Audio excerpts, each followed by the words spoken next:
vuelta del exilio, empiezo una tarea gremial, como dirigente gremial docente, y en ese caso intenté armar el sector, armé, podríamos decir, lo que en aquel momento era el departamento de la mujer del sindicato donde yo estaba. Costó muchísimo, porque los compañeros no lo entendían. Estoy hablándote del año, no sé, del año 86, 87. En ese periodo que empiezan los conflictos gremiales, siempre existieron los conflictos gremiales, los conflictos gremiales son inherentes a las propias contradicciones del sindicalismo, en la medida que se discuten paritarias, se discuten temas de salario, se discuten condiciones de trabajo, y que por lo tanto es absolutamente normal que haya disidencias, y yo diría que no solo es normal, sino que es sano que haya disidencias en la construcción y la acumulación de poder que cada grupo sindical tiene de acuerdo a las propuestas que hagan para su sector.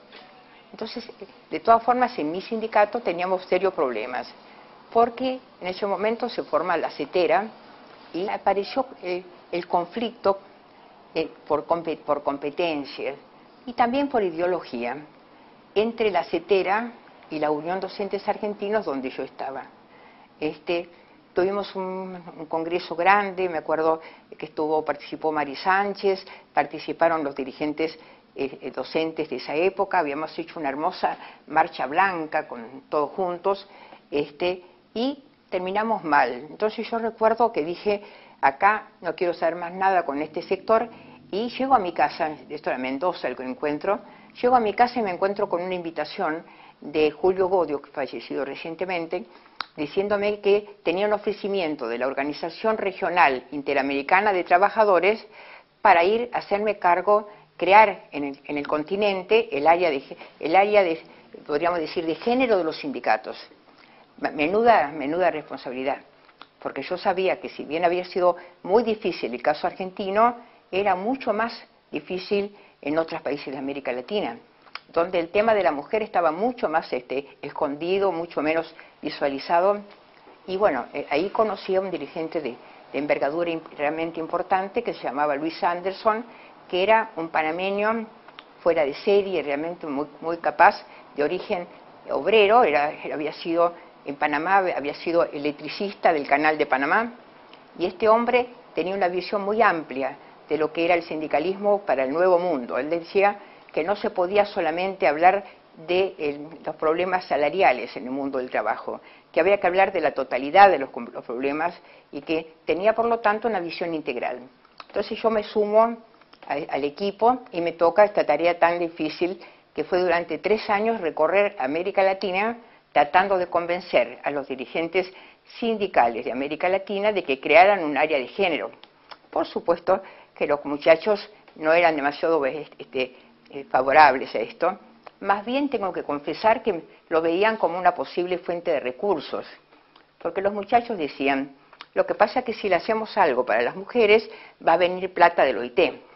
Es decir, otra vez pasaban a ser las compañeras las destinatarias de ser fuente de recursos. No era fácil ser dirigente sindical y ser mujer en un país de América Latina.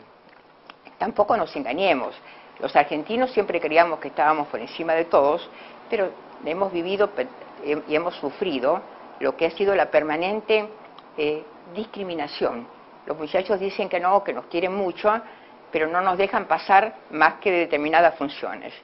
Y pese a que logramos con los años, logramos la ley de cupo sindical, la ley existe, pero resulta que la implementación es muy compleja porque requiere ante todo, de alguna manera, la valentía y la decisión de las mujeres sindicalistas para juntarse y reclamar ante el consejo directivo de su gremio el espacio que le corresponde.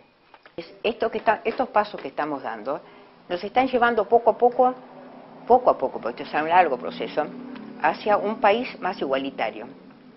¿Por qué digo un largo proceso? Porque los tiempos no se pueden saltar por encima.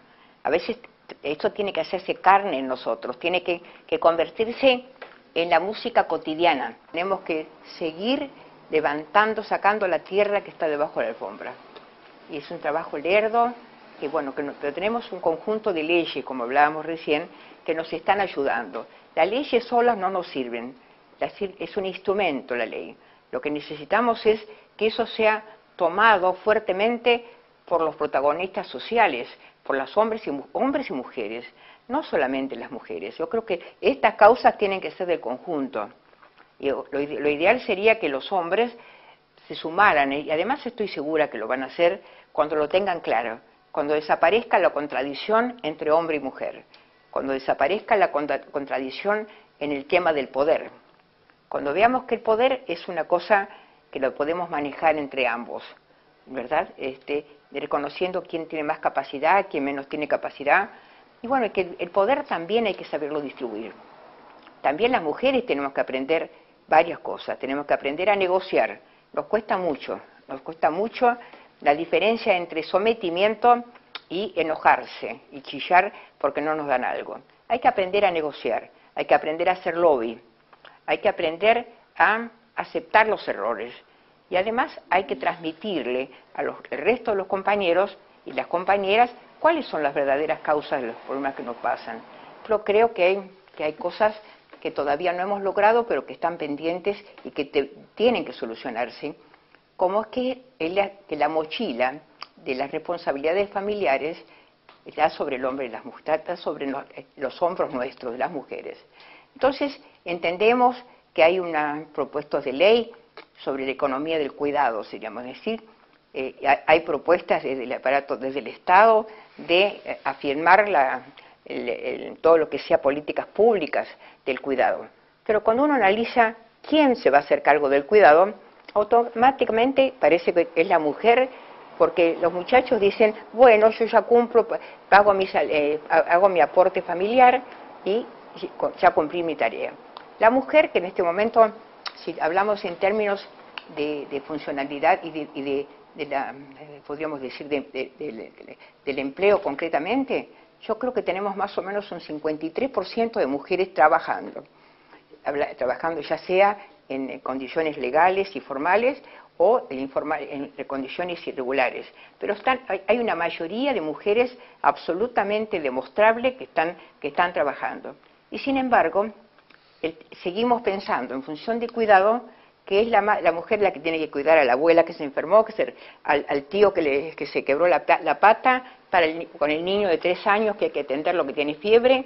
Entonces, casi normalmente, la sociedad acepta, por eso creo que nos falta ese salto de crecimiento como sociedad, aceptar que el hijo o la familia, los cuidados, son responsabilidad de todos nosotros, es decir, de hombres y mujeres, y que lo ideal sería que ese tema se incluyera en las discusiones de las paritarias, y también se discutiera cuando estamos hablando de los convenios colectivos.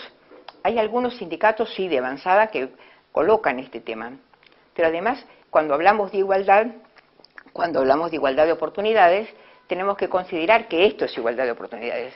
Ojalá que en Argentina podamos lograr realmente encontrar el tiempo adecuado para la pelea y para las negociaciones, pero sabiendo siempre que las negociaciones tienen que terminar definitivamente por las peleas y que tenemos que seguir adelante, ¿no?